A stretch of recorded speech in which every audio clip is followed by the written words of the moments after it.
Performance Outdoor Network a listen.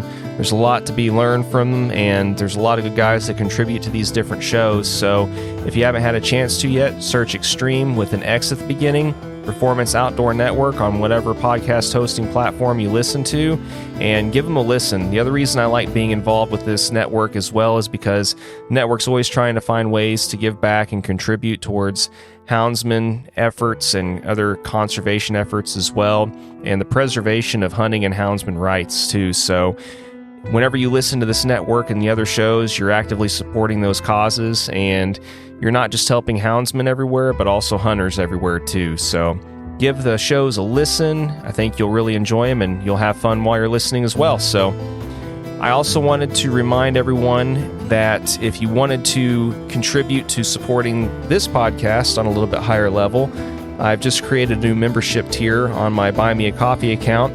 The Extras tier, it's $10 a month, and you'll get access to specific episodes and other content that members will only be able to have access to.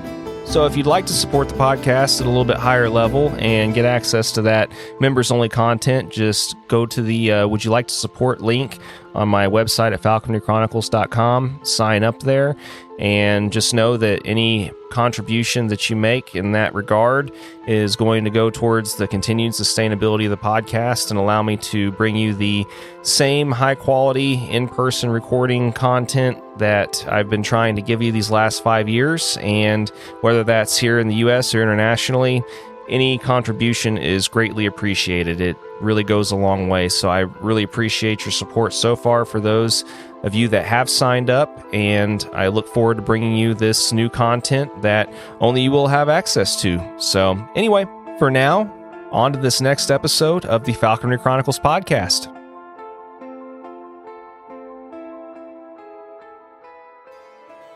Yeah, it's 3 years ago. I was out hunting with my sponsor. This is something I'll probably never see again. He's been a falconer 30 years, and he's only had it happen once, and this was then. We caught a squirrel right out of this tree, and it helicoptered down. It was like a warmer day during the winter, and it helicoptered down, and landed right on top of this big garter snake, and it just boom! Caught both. We caught both in like one set because it landed on it with a squirrel, and it had the squirrel's head in one foot, and it grabbed it with the other foot and like pinned them both together. I still have the video on my phone. It was like we were all losing our minds about it. It was probably something I won't ever see again. Hey, what's up, everyone? Welcome back for another episode of the Falconry Chronicles podcast, and this is one of the last couple of episodes that were recorded in New Jersey around this time last year. Actually, it's hard to think that it's already been that long, and that's how nuts my backlog has been, that I'm just now getting to these last couple ones that were recorded in Jersey last summer. But Harrison was one of the guys that was part of that lineup as well that I got a chance to sit down and record with, that Casey Everett helped line up. And of course, you all are familiar with Casey from being recorded and published earlier in this podcast series as well. And he's also now one of the co-hosts of the Sporting Chance podcast too. So if you haven't had a chance to listen to that, go check them out too. But anyway, there's a lot that was discussed in this episode. I know there's been a lot that's happened since this episode was recorded too. Harrison has definitely had a lot of success with the goshawk, which was discussed as a prospect in this episode, but he's since definitely made that a reality. And he's also recently added a lurcher to his team of dogs as well. So we also just recently had a chance to go ratting, and like I said, lots of other stuff has happened. But anyway, I'm happy to finally be able to bring this episode out to you, and let's jump right into this conversation that was had last summer in New Jersey with Harrison Dalby. Here we go. Yeah, we just got done dinner. It was really good. I know the lasagna was okay. I know you're a little disappointed with your burger, but it's whatever. You'll have to get over it. About as good as a diner could get. As good as a diner could get. Yeah. I don't know. I'm full, if nothing else. And Sailor Jerry's is always a nice consolation prize. So, yeah. I mean, it's nice meeting you, man. Remind me again, what you're from Maryland, is that right? Yeah, Harford County, Maryland. It's like right. Northern Maryland. Oh, northern? Mm-hmm. Okay. I'm trying to think. I don't know if I've even been to Maryland. I've been to like Massachusetts. I've been to some of these other eastern states and stuff, but I don't know if I've ever been to Maryland or not. I don't know. But anyway, yeah. So, I mean, have you lived there pretty much most of your life? How'd you get hooked up with all these guys? Whole life. Social media. Oh yeah. Yeah, social media. Yeah. So like, yeah, we just see he was posting videos and like he's actually serious, and it's like we just started talking, and like hunting season comes around. It's like, all right, he's only a few hours away, so let's meet up. Yeah, I forget that all these states are so close together, and they're like all small. Yeah, and they're all small. Yeah. Yeah, it probably doesn't even take but like a few hours to drive across some of these states. It only took me a few hours to get up here. Yeah. Yeah. Yeah. No, that's cool, man. I don't know. Like I said, I like where I'm at because I know where I'm at in southern Indiana. It's all right, like right on the border of like Kentucky and Illinois, and it only takes about 3 hours to get down into some of the better parts of Tennessee and stuff too. But I mean, with you being around like all these other states and having so many of these different falconers like within reach from so many of these different states, I mean, I'm sure that's probably benefited you in your time. Like you haven't really been a falconer for super long either, right? Yeah, like only 5 years. Yeah. So being able to reach out to all these guys that have been doing it for a long time in so many different states and having them as resources, I'm sure that's probably helped you out, hasn't it? Yeah, especially because then I do post videos of me hunting, so then they can kind of see that like I'm not a waste of time to take out. Yeah. So they see like, oh, he's actually gonna catch something if we take him out. So then they take me out, and it builds from there. It'll snowball. Yeah. Well, I mean, worst case scenario, there's messenger and other stuff too. Whatever. But yeah, I mean, it is easy. I will say, it's almost too easy nowadays for people to be able to, I don't know, see what everybody else is doing in some degree. I know there's pluses and minuses with it, but no, I mean, that's cool. I mean, I know it's been kind of nice, like, with Teddy and stuff, it's been nice kind of showing her, sending her videos. It's like some of the progress with my dogs and stuff throughout the season too. Yeah. And different things like that. But yeah, so, I mean, 5 years, I know is not a super long time. It's not like I've been in this like a super long time either necessarily, but how old were you about whenever you found out about all this stuff? I mean, how young were you? Like falconry? Yeah. Oh, I was 12. You were 12? Yeah. Because I was homeschooled, so I like grew up just like watching like Animal Planet, like typical stereotypes, but like Animal Planet, Discovery Channel. So I would see that on there, and that kind of like that was the spark. And then 12-year-old going to his parents like, hey, I want to get a hawk. They're like, haha, screw you. You're not doing that. Yeah. So then it took like a few years. It was like kind of on and off, but like, because they kept getting shut down. So we'd go off and do other things.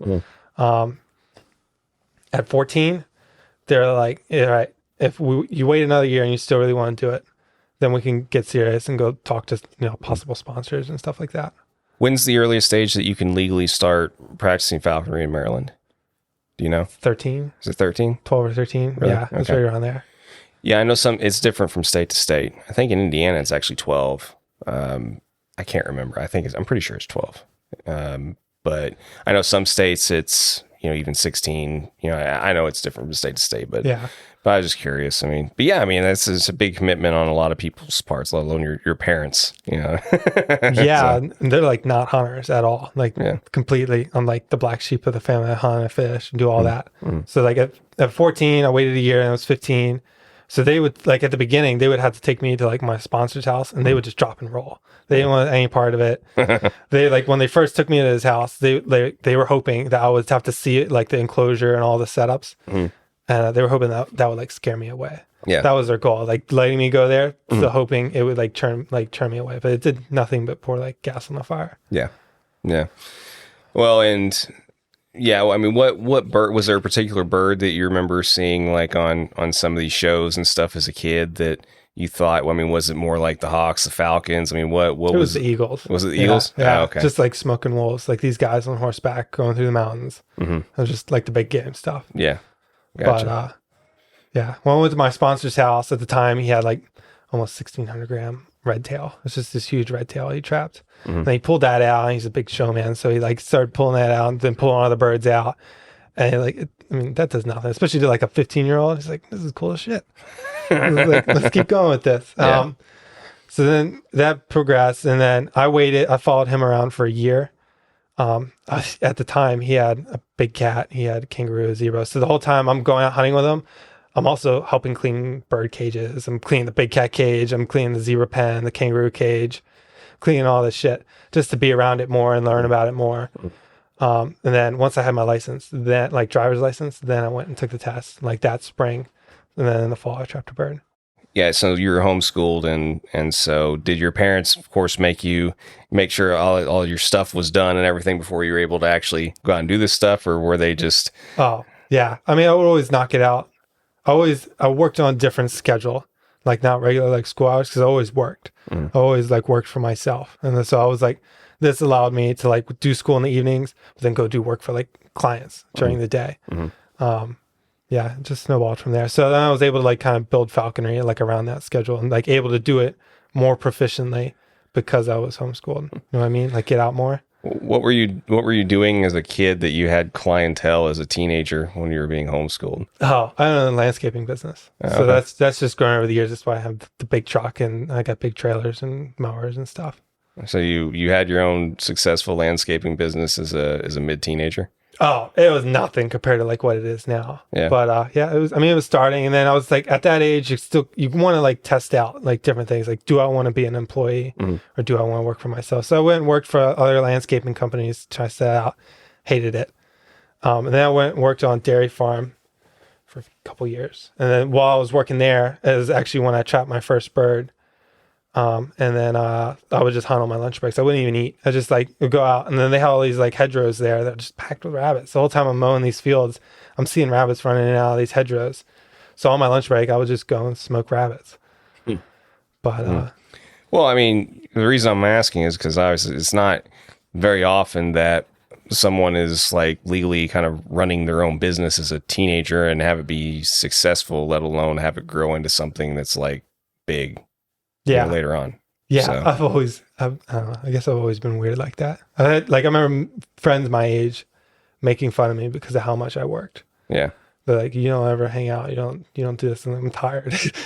I'm tired. I want to sleep. Like my weekends were like a reset. They weren't like party time. It was a reset. Because like when I was working at the dairy farm, I still had those clients. So I would go from 8 a.m. to 5 p.m. on the dairy farm. And I would like in the morning, early mornings, I would pack up my truck bed with all the equipment. I would go straight from the farm to the client's house, like covered in cow shit and piss still. It's just go straight from there. So I would work at the client's house till it got too dark to work. Yeah, it was rough, but I did it. And then eventually I started working like roll part-time like that, making like in a week what I was making in a month at a farm. Working at the farm. So I was like, all right, I gotta go. I was like, gotta do this full time now. Yeah. And it's kept going from there. Well, that's interesting. I mean, like, I just to give you an example, I mean, I think of my 15-year-old son right now, and of course he's not homeschooled, and he's going to, traditional, public high school or whatever. And he's in football and whatever, but like, he just got his first job and he's waiting or bussing tables or whatever at a local restaurant, but he's mainly just working like, a couple of like 5-hour shifts or whatever over a weekend. Yeah. And like I said, it's not very often that you hear of like a mid-teenager, 15, 16, whatever year old that's like running a successful business and also working in a couple of other jobs and stuff. Yeah. So, I mean, that's interesting that you had that degree of like a work ethic, at that young of an age. Yeah. I grew up like helping my dad put additions on the house, and just like I was one of 6. So like my parents weren't like, you can't spend your money on this, but like if you wanted something, you had to work and buy it. So then like as long as you worked and bought it, they didn't care what you bought. Yeah. But yeah. Some siblings caught on to that a little better than others. But yeah, that's what it is. Well, I mean, yeah, every sibling and every kid is going to be different, but like I said, I mean, I would assume though that your parents probably were some degree at least happy or proud of that, weren't they? I mean, yeah. I mean, right now, like they got friends that have kids that are my age, and they don't even mention me to them anymore. It's like because they're like out getting DUIs and just getting drunk, and like that's like their highlight of their week. For me, it's like it's like how much can I make in a week, or like how many different species can I limit out with my bird in a week. Like that's the goal now. I don't want to be I'm not a one and done guy. I want to see how, like, if I can limit out squirrels and rabbits in a day, and like how quick can I do that? Can I do it before lunch? That's my goal. See how like quick in and out I can get with how much. Yeah, while you're pulling, like being the teenage like Gary V or whatever on the side, and seeing how much money you can make while you're making your bag limits for the day. Well, that's kind of the best part is since it is landscaping, it's like my busy season is during like mostly the off season of the hawking. So I'm able to like spring, summer, and fall. I just bust my ass through those months. And then in the wintertime, Maryland doesn't get a ton of snow. Like every 3 years we get like snow, but it's never worth spend 10 grand on plow equipment to do it. So I just make enough, especially leaves you can make more than enough to cap your end of the year.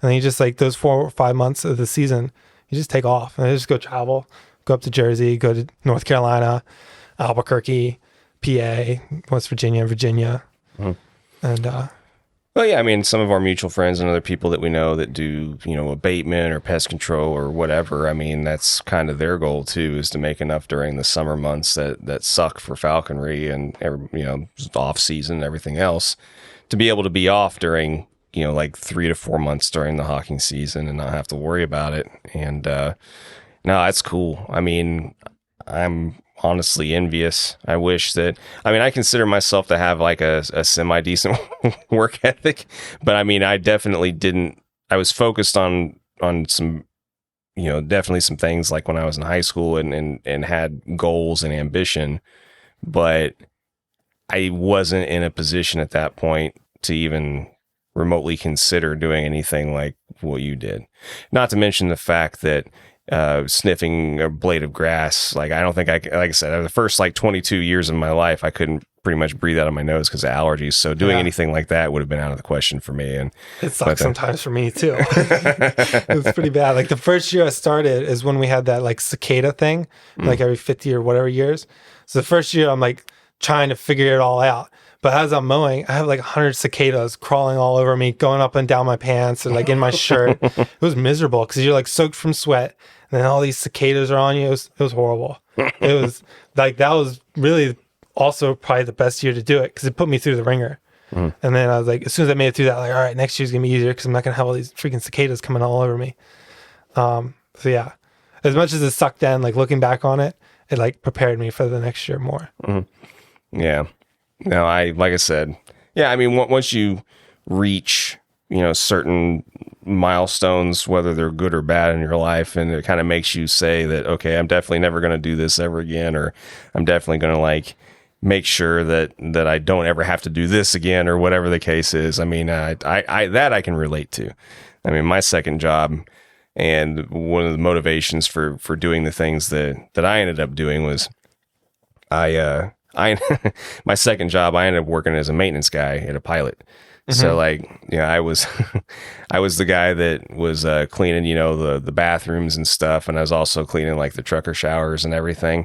And that was the job for me that basically made me say, okay, well, I know exactly what I don't want to do for the rest of my life. Yeah. But that was me with dairy farming.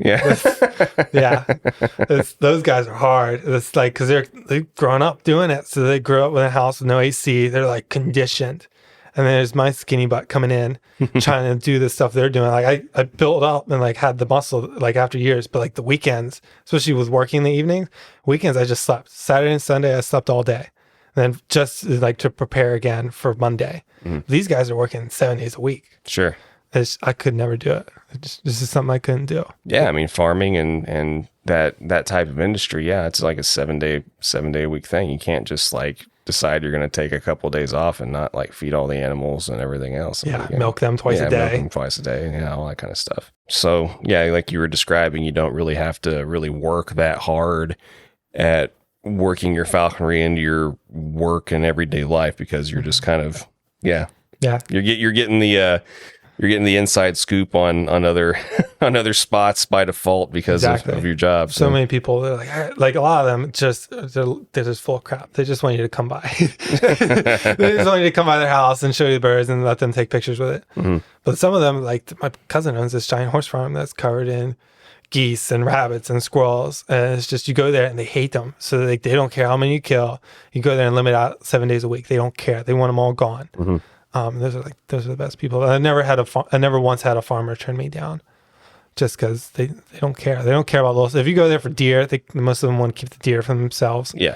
or ducks. Sometimes ducks, people get a little picky about them in Maryland. They're like, my wife loves them. They feed them. And Yeah.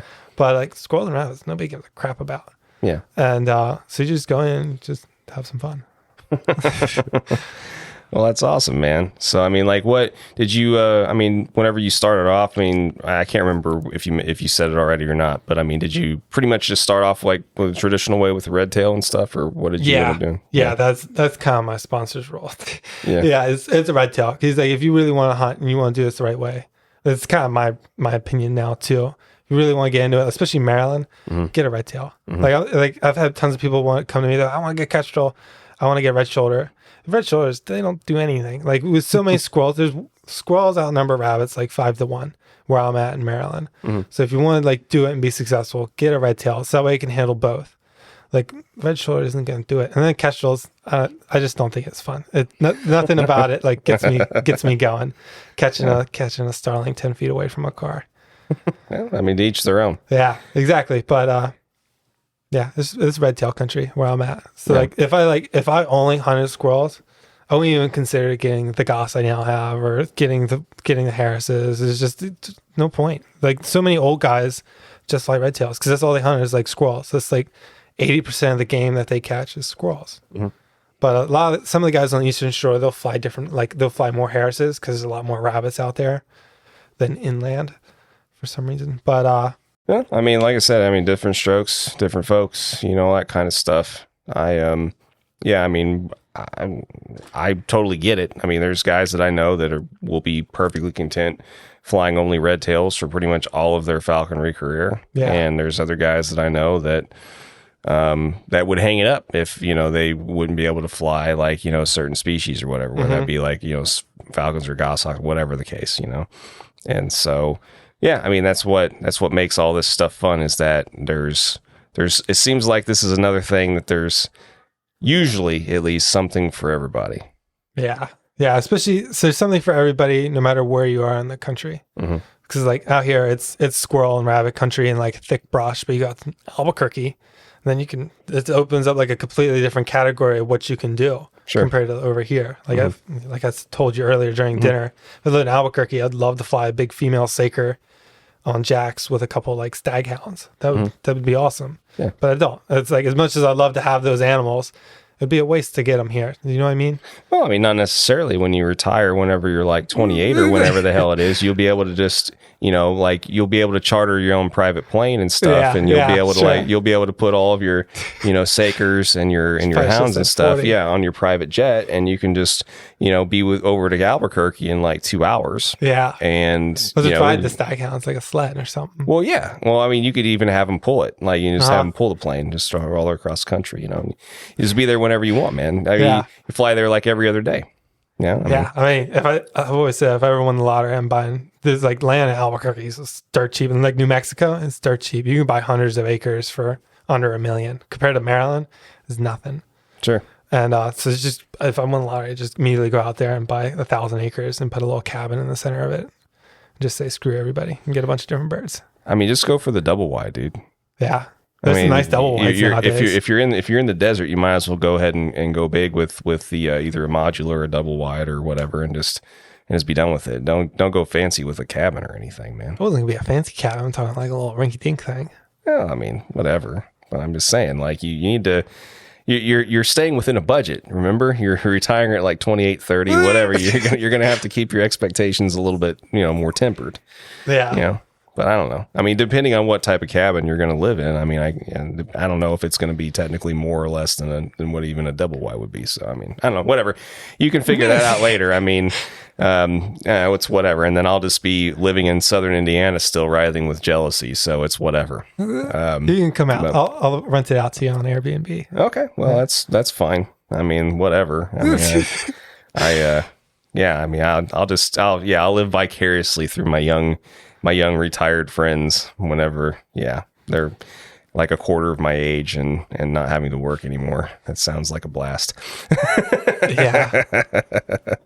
It's funny though, man. Well, I mean, no, it's cool. And all kidding aside, I mean, I do agree with you. I mean, it would be great to be able to have those options. And I admire the people that are able to just be in a position to, if they see something they like or they want to do in a different part of the country or whatever, they can go ahead and drop everything and just move out and do it. Yeah. And, that ship sailed for me a while ago, because I got married and of course made the compromise to pretty much be where I am. My wife's probably not ever going to want to move, but I mean, someone like yourself, go for it.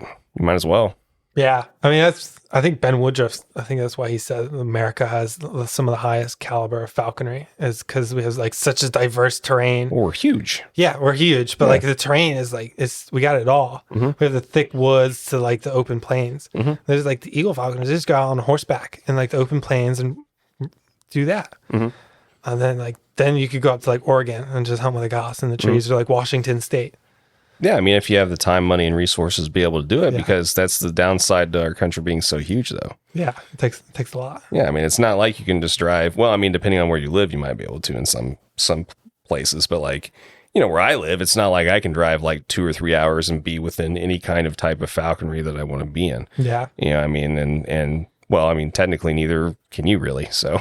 Yeah, I don't mind this. Squirrel hawking, like, that's why I got the goss. I wanted to try and push myself and like, just like, try and expand that skill set. Yeah.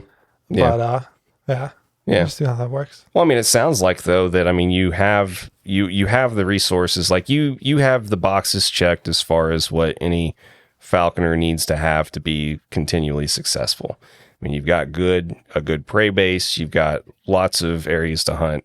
You have a job that lets you do all these things. Yeah. So, I mean, sounds like if you really wanted to, you could fly pretty much any of those types of species that you wanted and be fine. Yeah.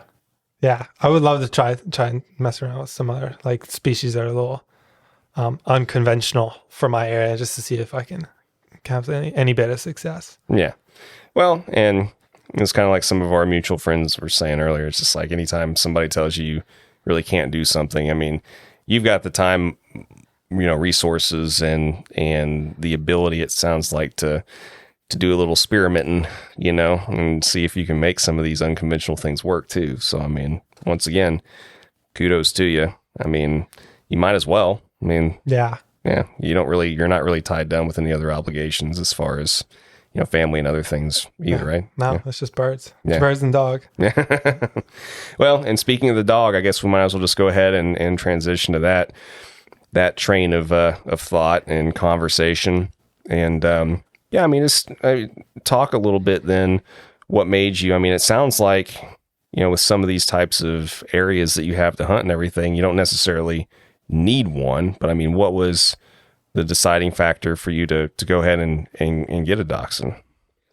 Oh, I definitely think I need one. Some of my spots, I'm wading through briars up to my chest. Oh, okay. And it's like, it's patches. So they're like 20-foot diameter patches. And if I go in it, the rabbit's just going to tiptoe to the other side. And I go to the other side, it goes back to the other side, because it's not going to break from cover with 2 giant Harris hawks right above it, or a goss.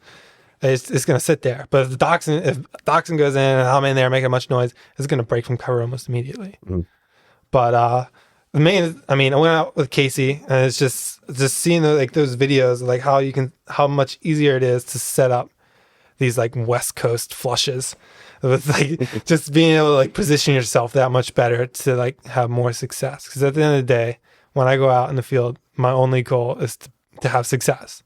I'm not out there to like have fun and get drunk. I'm out there to be successful with a bird. That's what, in my opinion, is about, is going out there and seeing how much I can do. And then I went out with Casey in November, and then December I went out with Casey, Aaron Kincaid, and Teddy. And Aaron brought my current dachshunds, both his parents, I think a cousin, and both his parents are field champions. And then Casey's dog is great. And we went out, and it's just like, we're just walking. The rabbits were running out, and we were just walking. The birds didn't do anything. I swear Teddy is like the worst luck when it comes to birds. But I'll say it. I'll say it. But yeah, we just went out, and like all the birds were like blinking at it. My birds did. And like the month before, we limited it out before lunch with my birds, Will and rabbits. We just like killed everything right off the bat. And then like the next month we went out, and Aaron's birds didn't do anything. Casey's birds didn't do anything. And it was like, we spoiled it with Teddy. We were telling her, it's got to be you. But that was actually her 75th birthday back in last December. It was like when I first met her. And then it was like, we were just walking. Normally it's like, I'm like soaked in sweat because I'm going through all these briars. I'm like running all around. And it's just, we were able to like walk and talk. And then I was talking to Aaron about the dachshunds because like they're just running around. And it sounds like they're all being murdered because they're all opening at the same time, like running after these rabbits. So it's just like this nonstop squealing going on through the woods. And it was just awesome. And I was talking to Teddy about it. And Casey's like, good luck getting a dog from her. So I rechanged my direction back to Aaron. And I was like, hey, you got any dogs available? I was like, anytime soon? And he's like, no, I don't have any. He's like, but I do have one available. It was a dog I was going to keep for myself. And he's like, it's 4 months old. If you want it, I'll sell it to you. And yeah, I told him, I was like, let's wait. I don't want to wait. I want to think about this before I want to spend the money on the dog and vet bills and all that extra stuff. And I think I went out Casey one more time at the PA meet. And there was other dogs there. I got to see like a Drawhar and a Decker and like got to see other bigger dogs get smoked by this little 10-pound dog. And I was like, all right, this is looking more like it. So then I think I texted Aaron right after that and drove down to North Carolina and picked that dog up. Yeah. Well, I mean, I can see definitely where you needed to think about it and stuff. I mean, I know you're hurting for money, and you just really needed you really. It's an expense. It's an expense, and it's like if like I'm traveling or like doing something, it's like another thing I got like besides birds. Like birds are like they're like an anchor because nobody in my family likes feeding them. So then it's like I have to find somebody who like a falconer nearby. Like, can you babysit? So it's like already a hassle enough, and then like throwing a dog into the mix. It's just another thing. Oh, yeah. I get it. No, but like I said, man, no, I mean, it's cool though, whenever the stars align. And I mean, you got lucky, it sounds like, because it was kind of like right circumstance, right time. And you were able to kind of make that happen. And I kind of joke with people sometimes too. It's just like, really, when it comes down to it, it's like planning for a puppy is almost like planning for kids in a way. It's like there's never really like a 100% like super convenient time or perfect time to have like a kid or a puppy, really. Like there's always going to be like some degree of like inconvenience. Yeah. But sometimes when the opportunity's there and sometimes when the circumstances line up just right, you have to kind of jump on it. And it kind of sounded like that's what happened with you in that pup. Yeah. I mean, the PA meet was in the beginning of January. And I started talking to him more about it. And like end of January, I drove down there and picked that dog up. And it was 4 months old. It'd been around his parents. It wasn't fully house trained yet. And so it needed work, but it's fully house trained now. It holds it like nobody's business. It holds it probably better than any other dog in the house. And, yeah, he doesn't bark his butt off. I'm pretty heavy-handed with barking. I don't like dogs that just bark to bark. So that, it's like recall was like my first thing. I was like, he needs to come before he even knows how to track a rabbit. Because that's like, it's a little dog. All my areas are real urban. So he could like slip under a fence because a rabbit did. And then he like slip under it and there's like a pit bull there or something like that. And he just gets ripped apart. So like, or he runs out into a road and gets hit. That wasn't my goal. So like he needs to learn to come. And like recall needs to be decently solid before we start doing like carcass drags and stuff like that. So we did that, and his recall is pretty great now. Cool. And so you don't have to use e-collars or anything like that right now? No, I keep it on him just in case because he will range, and then at that point he's 600 feet out and he can't hear me. So it's like just I never have to shock him. It's always vibrate, and he's like then you can watch him on the GPS. And he'll like start working back my way. But yeah, there's like rabbits are the only thing I really have to use the e-collar on because that's like the most intense thing. But like we'll go down to DC and he'll be beating the brakes off of rats half his size, and he'll drop them in a heartbeat as soon as I call him because he cares enough to like do it, but he doesn't care as much as rabbits. So like he's more willing to just like stop what he's doing to come to me. And you mentioned in passing, like at dinner and stuff too, that like ratting was kind of what you used to kind of bring him out of his shell a little bit, or kind of get him some intro training and stuff like that, right? Yeah, he's he was definitely more like a laid back dog. He still has a very great like temperament to him. He turns on now, but like before he would like, it'd take him a while to turn on.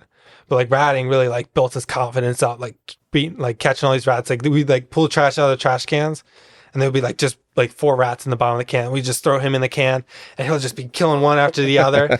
And it was great. And it's just like his chest is like walking around with his chest pumped out a little more after all that. And he's a great dog. Like tracking with dachshunds and ratting is useless, just because there's so many there. Like in the woods, like there's one rabbit that just ran this way. So he's just one scent, but there's hundreds of rats, and they all ran through at different times. So like, and then they don't look with their eyes like a terrier. They look with their nose. So he could be like a rat could be here, and like he could be right here, and he's like not even acknowledging it, but he's just smelling. He's like, it smells like there's one right here. There is one. He's not looking. But he's kind of learned to look a lot better now. So, gotcha. Which has led to a lot more rat catches. Cool. Yeah, that's something I'd definitely like to do. Maybe some other time when I make it back out this way. Yeah, definitely. Yeah, for sure. And I've heard that it's a whole lot of fun. Yeah, it's a great time. It's a good time. It's fun to watch the dogs. Like he ends up being more of a flusher because he's out there with dogs with longer legs.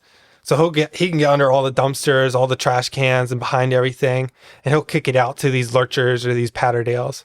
And then they'll just smoke him. Like most of these dogs, they catch so many rats, their faces are just like pouring blood. This is what they live for. That's awesome. Yeah, no, like I said, I'll be happy to see it sometime. And yeah, I mean that was it's definitely a goal that I would like to bring my dogs out and partake in that too. I think especially like Horace, my littler one, would absolutely love it. But I know Hades would too. We'll get him in some dumpsters. We'll have a good time. Yeah. My wife will love that, I'm sure. They smell pretty bad afterwards. He's right in the bathtub. I don't even like touch him. I'll like dump him out of his cage into the into the tub. Yeah. I can only imagine. That's pretty bad. Yeah. And then we're like in like Georgetown, DC, which is like super rich and super snobby. So there's all these, and like Adams Morgan, which isn't as rich, but it's kind of snobby. There's all these like gorgeous girls like coming up, and they're wanting to love on him. And when he's in the field, he doesn't want to be touched by anybody. It doesn't matter who. He doesn't even like me touching him. But like they're like, oh, well, like go for it, and they touch him, and they're just like, ugh. Because he's like covered in grease, and like the dumpsters are all dripping underneath, and he's just all over them. It's hilarious. If he didn't smell like the ass end of a dumpster, it wouldn't be hard to go through there and have him be a multi-purpose dog. Yeah, well, anyway, everybody's got their priorities and hobbies, I guess. But anyway, well. Yeah, so I guess then you're probably a horrible person to ask, these couple questions that I've been asking people, because it sounds like at least right now your dog is pretty well house trained, at least for the time being. Yeah, and he doesn't mark at all. I was horrified because when I went out with Miguel, he was like, "You stand still. These dogs are gonna piss on you." And I was like, man, I really don't have to get them fixed just to kind of solve this or do the belly bands. I was like, that seems like a big pain in the butt. And not really. No, the belly bands especially really is if you buy like, I don't know, if you buy like a dozen of them or so, or somewhere like 8 to 12 of them or whatever, and you just especially if you like line them with like maxi pad or something to absorb the urine. He did. Yeah, and you just rotate them out. Okay. You only have to wash them every so often, and you get a good couple days or at least or so use out of them. You just keep rotating them out or whatever. It's not that big of a deal. So when yours inevitably will start marking at some point. He won't. Don't say that. Yeah, he will. I'm sorry, dude. It's coming. It's coming. I'm telling you. How old is he now? 11 months. It's coming. it's coming. Yeah, it will. So yeah, I'll show you which ones you should get. It's like I said, they're pretty cheap, inexpensive, and it's a fairly inexpensive solution. Yeah. You'll have to go buy maxi pads every so often or whatever, but you can get over that. But anyway, yeah, I'm just telling you, like it'll probably start happening eventually. Like I said, both of mine were about like 6 months when they started marking. Yeah. It was pretty quick. So, it's whatever. A buddy of mine said it was like his dog was golden for almost like 2 or 3 years. Yeah. And then just all of a sudden started marking. Yeah. So, I mean, you never know. But we'll see what happens. We'll see. I might have to sell him in 2 or 3 years. You won't want to sell him in 2 or 3 years. He's a good dog. He's good everywhere else. He turns off great, and he's a great dog. But, No, it'll be all right. You'll figure it out. Like I said, it's but as far as like, the other thing, I mean, you said yours was like 4 months old when you got yours. Mm-hmm. Yeah. So, I mean, would you buy him that old again, or would you? No, I'm going to see if I can get on Teddy's list. I would like to, I think if I got him younger, I think I would have him more advanced than where he already is. Like he's already decently advanced. Like I had him going in holes at a younger age, and I had him killing rats at a younger age. But like, I think I can beat that with like a younger dog and just kind of like progress faster. Mm-hmm. Well, what do you say younger, and what's your goal? Oh, I don't know yet. Yeah. But, yeah. Well, I mean, especially if you're going to end up getting one from like that. I know you're probably she's 10 weeks, right? Yeah, I can't remember. I don't know what her cutoff is, but either way, what my point is someone like her, whenever she tells you should take one, I'm sure you'll probably take one at that age. Because it's her, of course. Yeah, of course. She knows her stuff. I mean, for sure. For someone who's been around, but like someone's like the fact that she's like been around it and like done it all, she still has like so much like love for it. She's not like when someone comes to her to like show her dog, she's not like, oh yeah, it's not like somebody showing me like the video of a red tail on her creams. She still loves it. She still loves seeing like a little puppy like start to tree, or like a little puppy figure out how to track a rabbit. Oh yeah, she loves it all. Oh yeah, it's music to her ears, as she said. Yeah, that's good stuff. Yeah, well, I mean, cool. Good luck with that. I mean, I hope you're able to get one, in a fairly recent amount of time. I mean, are you wanting one with like a year or two age gap or something, or do you care? Or? Oh, I don't care. Yeah, I don't care. Cool. Yeah, well, I mean, it sounds like you had a pretty specific purpose in mind and a pretty specific goal in mind in getting one and serving you well. Yeah, he's great. It took him a bit, like when you first like start training. Like I got him in the middle of the season, so then it's like that's when I got mine too. Yeah, I'm just beating brush at that point. And he's like puppy dogging, just like sticking just next right to at me. your heels. Yeah, that's what mine was doing too. It sucked, but then I would go through and once I got my Harris to stop trying to kill him. That took a bit, but once I got over that hurdle, to where she would tolerate him enough, I would go through and I would flush like a rabbit, and then I would call him over and I would just sit back and I would let him reflush. I would let her like see him reflush it, because then it started clicking in her head that like he's actually here to help. Yeah, and he's not just food. Right. Yeah.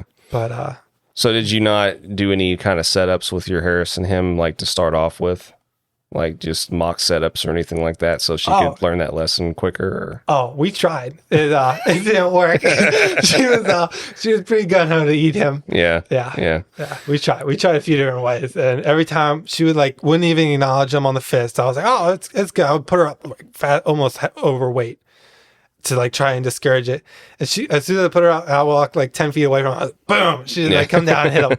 And I was like, oh man. So then she only got him a couple times, and then I tweaked it. We did that Steve Lehman trick, where like you tip at the bird every time the bird looks at the dog while it's on the fist. And she's Harris, so she figured out what I was doing. So she'd look at the dog and look right back at me real quick.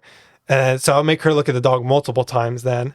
And then I would tidbit her. And then as soon as we did that for like a week, she stopped hitting him. Really? She stopped hitting him like long enough for me to let him flush rabbits for her. And that's as soon as he started pushing game for her, it was like the rest was history. But that tipping trick, I didn't think would work. I talked to him. He's like, it doesn't sound like it'd work. It sounds like it's the opposite of what you would want to do. But he's like, it works. He does it with goshawks, but like it worked for the Harris. I'm not familiar with that trick at all. That's the first time I'm really hearing about that, actually. I mean, I talked to Aaron, and he's like, put it in a plate pen, let the bird eat a rabbit head, and give the dog a rabbit head, and let them eat together. I tried a lot of different things, and none of it was working. This bird just kept wanting to go for this dog. And then I tried that trick where you give every time, like the bird's on the fist, not baiting towards the bird, like towards the dog, but just sitting there. Yeah, content. Yeah. Then like she would look at him, and he's just running around the yard, and then to give her a treat. And then once she kind of figured that out, then it was like make her look at it multiple times, and then a treat. I just kept doing that for like a week. Well, did you do anything if she did bait at it or anything? No treat. Yeah. No treat. I mean, yeah. No, I mean, if she did start baiting it, I would just end it. I would end that training session. Gotcha. I'm pretty quick. When a bird starts misbehaving, it's going back in the box. Or we were in the backyard, so she's just go right back in the enclosure. Yeah, make them think about it a little bit, type of thing. It's like it's fun times over. Like going out and hunting and doing all that. That's fun time in my eyes. So if you want to go and like fly away or you want to blink game, I'm not like, oh, let's just give her some time to warm up and push 20 rabbits under her for her to do nothing. I'm like, no, she's back in the box. Let's get another bird up. It's done. Yeah. And I think I've inadvertently nipped a lot of bad habits when birds start to do that just by being heavy-handed like that. Yeah, you're not going to tolerate it. No. And you're not going to allow any other room for continuation of any negative behavior. Exactly. Yeah. So right back in the box. We're just done. Like same with this goss. As soon as she gives me a headache, we're done. It's done. We'll go out the next day. If she's giving me a headache before I've even fed her, I'll give her a tiny bit, and then we'll go out early the next morning. And she's like, roll on. But it's, you know what I mean? It's just nipping it right there as it starts. Back in the box, we'll go home, let her reset in the morning. We'll go out real early, and we'll have a way better day. But yeah. Cool. I'll have to keep that in mind for the next time that I end up with another Harris that's dog aggressive. Yeah, I mean, that was a question Teddy asked Steve because he was the guest speaker at the Jersey meet, and she asked, I think with me in mind, because I told her I was like, I'm having this real hard time doing this because the bird keeps trying to kill my dog, and she asked, and I think a lot of other people asked, they're like, I don't want to get a little dog like this because it's bird food, right? They're not much bigger than the rabbits we catch. Yeah, depending on how big that you're really targeting your dachshund to be. Yeah, for sure. Yeah. And a bird can definitely take them. I mean, they just sit there and they don't put up a big fight. Like a terrier, the terrier would probably try and bite them back. Yeah. But dachshunds, they just lay there like a rabbit and wait for you to come over. Cover their eyes. Yeah. Yeah. No, that's cool. No, that's something to keep in mind. Another new wrinkle in the brain. Always like the new wrinkles in the brain, man. It's good stuff to think about. Especially for tweaking odd behaviors, like odd, like miscellaneous bad behaviors like that. Sure. Those are always, because I feel like you can use that to like tweak other things too. Like you can use you cherry pick a part of that to like tweak other bad behaviors. Yeah. Well, that's cool stuff. No, that's definitely something to consider. Yeah, I would have, never really thought to even do that, to be honest. Yeah, it's I didn't think it would work. Nobody, even Miguel, he's like, sell that bird, get rid of that bird. It goes to your dog, get rid of it. I was like, let's try this. They came back around. I was like, bird ain't going with dog no more. He's like, oh, all right. Because everybody, like, as soon as they just normally get rid of them, because then it's like, but Steve had this trick, and I didn't think it would work, but it's like, I didn't want to get rid of this bird. This bird kills everything. She kills squirrels, rabbits, geese, crows. I just don't want to get rid of that bird. Yeah. And it worked. Yeah. That's fascinating. I wish I'd have known about that like several years ago. It might have opened up a possibility to. Yeah, I mean, I don't know, man. Like I said, I think the litmus test for everything though is to be able to repeat the same thing multiple times with the same positive result though. Yeah. So I mean, I guess you'll have to. I mean, if you've used it on a Harris and a Goss with similar results, then I guess you're already kind of on the way to doing that, though. Yeah, I mean, I don't even know how many goshawks Lehman's had, but I'm sure he's used that trick on more than one. Yeah, I don't doubt it. Yeah. If you've flown as many of a certain species as some of those guys like him have, I can imagine. Yeah. Well, killer, man. Well, I mean, so. I guess now would be a good time then. I mean, is there anything else that you want to add about dachshunds though before we move on? I mean, anything else in particular that you think is noteworthy to add, at least about your experience with them? Yeah, I got this dog specifically to make this goshawk. Like I knew I wanted a goshawk, but at the same time, I didn't want to get one because I didn't have the dog. I was like, it's just watching the videos online, like how much easier it is to set up these like better flushes, like these superior flushes to what I can normally do. It was a game changer. So I waited till I had the dog and had the dog trained till I got the Goss. Now this Goss is like, this dog is going to be what makes this Goss. Okay. Well, and I mean, has that proven true for you? Yeah. Yeah. This Goss, this bird knows what this dog is doing when it's out in front and it's on the fist. This dog, he knows what's going on when this Goss is on the fist. As soon as I pick the bird up, he's like sitting at the truck. he's waiting to go. Well, good deal. Yeah. Well, I mean, I know so, I mean, how many dachshunds do you think you're going to end up with? Or are you just going to ever run one at a time, you think? I wouldn't mind getting two. My sponsor just got one, and he lives close by, and we normally try and get out a couple times a week. Mm-hmm. So, Dickie's now going to have like this competition in the field, which is just going to make him better. It's just going to make him a better dog. It's going to make this young puppy a better dog, but helping range. Dickie's going to help range it out more. Mm-hmm. Yeah. Because I already did that work to help getting him to range. Mm-hmm. So, well, I didn't know if you're going to end up getting two and then run one day, run one the other day, or if you were getting two in hopes to always run them in a brace, or I would probably run them together. Yeah. Okay. Yeah. I would run them together. I mean, if one's acting sluggish or burnt itself out more the day before, just leave it home. Yeah. Gotcha. Well, perfect, man. Well, cool. Well, thanks for sharing that. And no, that was an interesting bit of information. I think some people are going to find that interesting for sure. I know I did, but yeah. Well, I mean, let's go ahead and get a couple good stories from you then, or at least one or two good stories, and a piece of advice from you, and then we can call this good, bud. Yeah. It's 3 years ago. I was out hunting with my sponsor. This is something I'll probably never see again. He's been a falconer 30 years, and he's only had it happen once, and this was then. We caught a squirrel right out of this tree. And it helicoptered down. It was like in a warmer day during the winter, and it helicoptered down and landed right on top of this big garter snake. And it just boom! It caught both. We caught both in one set because it landed on it with a squirrel, and it had the squirrel's head in one foot, and it grabbed it with the other foot and pinned them both together.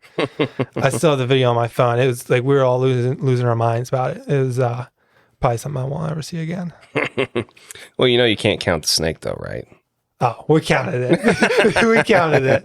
We know, just one snake by itself. But no, this is a squirrel on top of the snake, and then the snake. Well, it's not really a full one, though, when you think about it. It's more like 1.5, maybe 1.25. 1.75. Okay. It was a decent sized snake. Right. Okay. All right. Yeah. I'm sure it was the size of a python or something, right? Oh, yeah, sure. Yeah. Fair enough. Yeah. Yeah, no, you're 1.75. Round it up to 2. Yeah. It's right there. It's close enough already. Yeah. No, that's hilarious. But a lot of my stuff is you had to be there. Yeah. No, I got you, man. That's cool. No, that's a neat story though. I mean, yeah, like I said, there's always these weird anomalies that happen every so often that kind of makes the world go round for us. Can't imagine what life in falconry would be like without these weird little, I don't know. Yeah, like I said, anomalies or conundrums that come up from time to time. It will make it fun. Yeah, for sure. Keep you on your toes and a little more anxious the next time you go out. What's going to happen this time? Pretty much. Yeah. Pretty much. You hope it's just exciting enough to keep things interesting, but not, too exciting. Yeah. It gets too exciting pretty quick a lot of the time.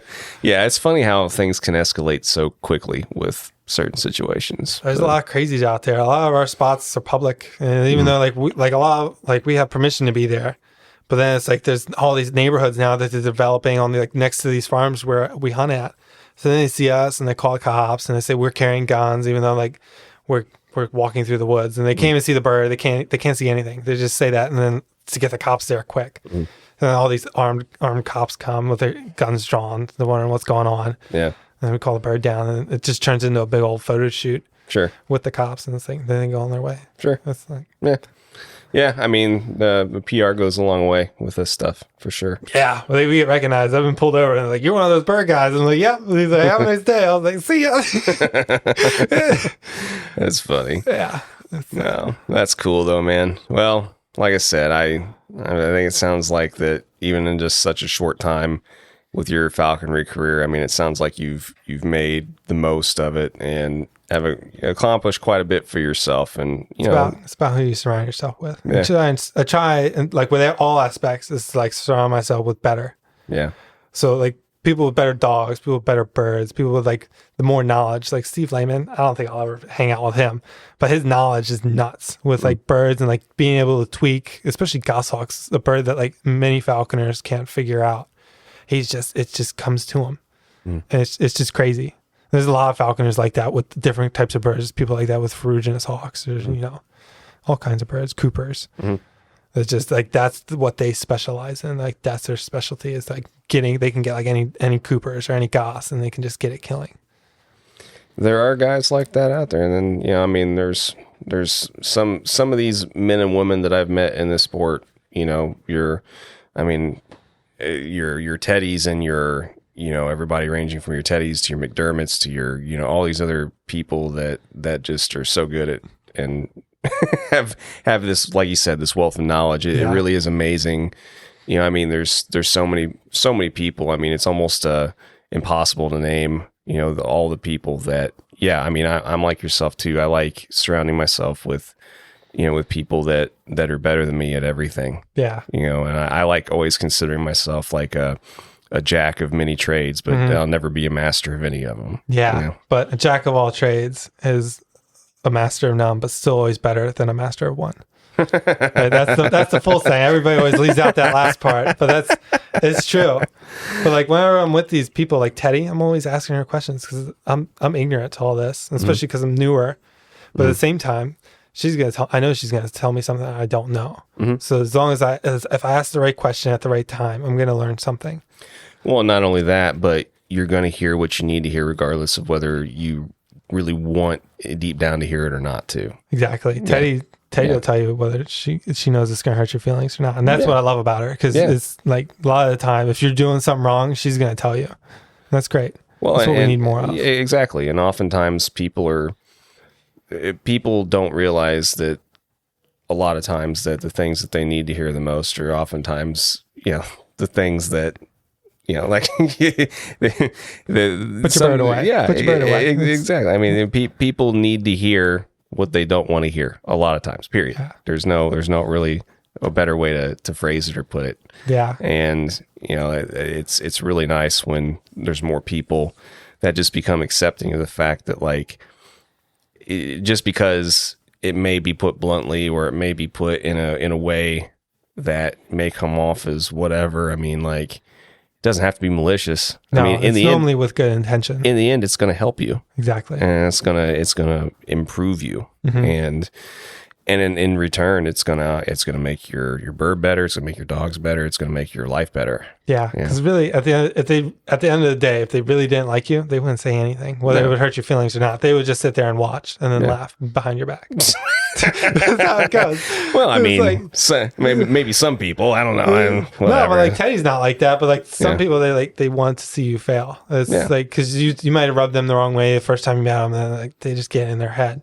Yeah, who knows? But, I mean, there's all kinds of personalities that exist, and the bottom line is that, I mean, it's just like I said, it's about being real, about being an honest person, you know, and sometimes giving people your 100% like no holds barred, whatever, just no sugar coated assessment of something. It doesn't mean that you're being mean. It just means that you're just trying to, this is how it is, whatever. Here it is for you. You do with it what you want, whatever.